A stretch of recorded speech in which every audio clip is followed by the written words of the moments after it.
కాంగ్రెస్ ప్రజాప్రభుత్వం ప్రతిష్టాత్మకంగా నిరుద్యోగ యువత కొరకు చేపట్టిన రాజీవ్ యువ వికాస పథకాన్ని అర్హులైన నిరుద్యోగులు దరఖాస్తు చేసుకోవాలని పరకాల శాసనసభ్యులు శ్రీ రేవూర్ ప్రకాష్ రెడ్డి గారు కోరారు. గురువారం హన్మకొండ భవానీనగర్ ఎమ్మెల్యే గారి నివాసంలో పరకాల యువజన కాంగ్రెస్ అధ్యక్షులు శ్రీ మాదాసి శ్రీధర్ గారి ఆధ్వర్యంలో నిర్వహించిన రాజీవ్ యువ వికాసం పథకంపై అవగాహన కార్యక్రమానికి ముఖ్య అతిథులుగా పరకాల శాసనసభ్యులు శ్రీ రేవూర్ ప్రకాష్ రెడ్డి గారు పాల్గొన్నారు. ఈ సందర్భంగా ఎమ్మెల్యే గారు మాట్లాడారు.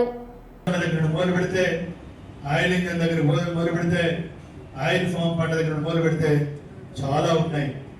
గేదెలు కావచ్చు, ఆవులు కావచ్చు, డైరీ ఫామ్ కావచ్చు, కోడిగుడ్ల వ్యాపారం కావచ్చు, చేపల వ్యాపారం కావచ్చు, మేకల పెంపకం కావచ్చు, పాల వ్యాపారం కావచ్చు, పోల్ట్రీ ఫామ్ కావచ్చు, గొర్రెల పెంపకం కావచ్చు, ఎయిర్ కూలర్ల రిపేర్ కావచ్చు, స్టీల్ సామాన్ల వ్యాపారం, ఆటోమొబైల్స్ మొత్తం ఉన్నాయి. కొన్ని కావాలంటే తెలుసుకుంటారు. నేను చెప్పాను ఇంతకుముందు 35 సంవత్సరాల వరకు 35 సంవత్సరాలు అని కరెక్ట్. కానీ 35 సంవత్సరాలు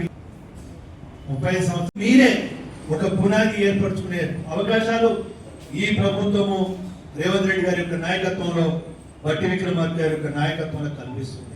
దీన్ని ఎంత మట్టుకు మీరు సక్రమంగా ఉపయోగించుకుంటారనేది కూడా అవసరం. అందులోంచి మీకే అప్పచెప్తున్న ఈ బాధ్యత రాజీవ్ యువ వికాసానికి సంబంధించి సెలక్షన్ ఆఫ్ పేర్లు ఫస్ట్ ప్రియారిటీ అవునన్నా కాదన్న మన వాళ్ళే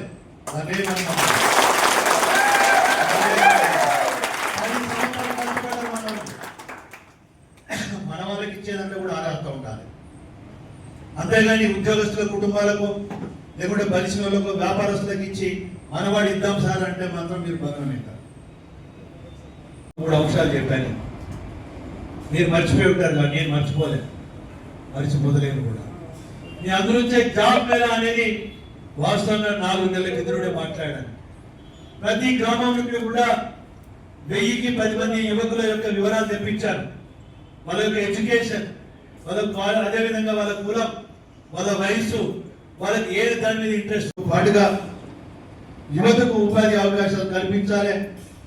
ఉన్న వనరులలో ఎంత మటుకు మనం కల్పించగలుగుతామని చెప్పి ఒక ఆలోచన చేసి ఈరోజు బడ్జెట్లో అవసరం ఉంటే ఇంకా వేస్తారు.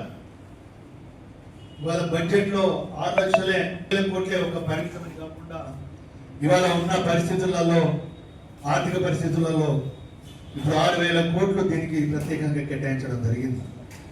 ఇప్పుడు ఆర్థిక పరిస్థితులు పెంపొందించడానికి కూడా అన్ని విధాలా కృషి చేస్తున్నది మన ప్రభుత్వం.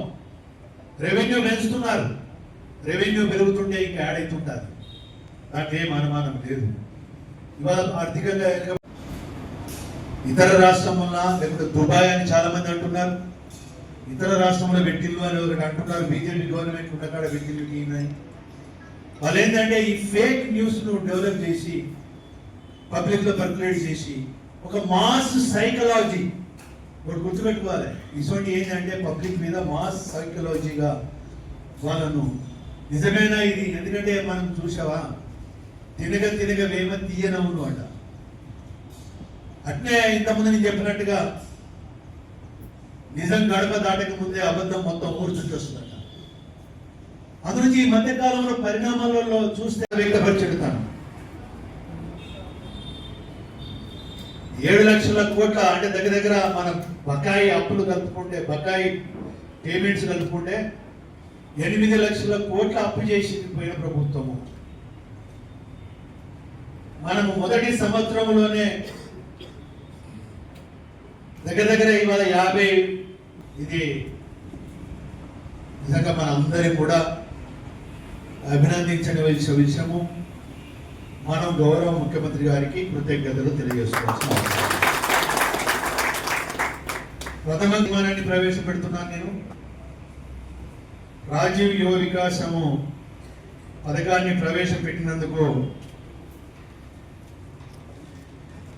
గౌరవ ముఖ్యమంత్రి గారికి, గౌరవ ఉప ముఖ్యమంత్రి గారికి కృతజ్ఞతలు తెలియజేసుకుంటూ ఒక తీర్మానాన్ని ప్రవేశపెడుతున్నాం. దాన్ని అందరూ ఆమోదించవలసిందిగా విజ్ఞప్తి చేస్తున్నాను. మీ చప్పట్లతోటి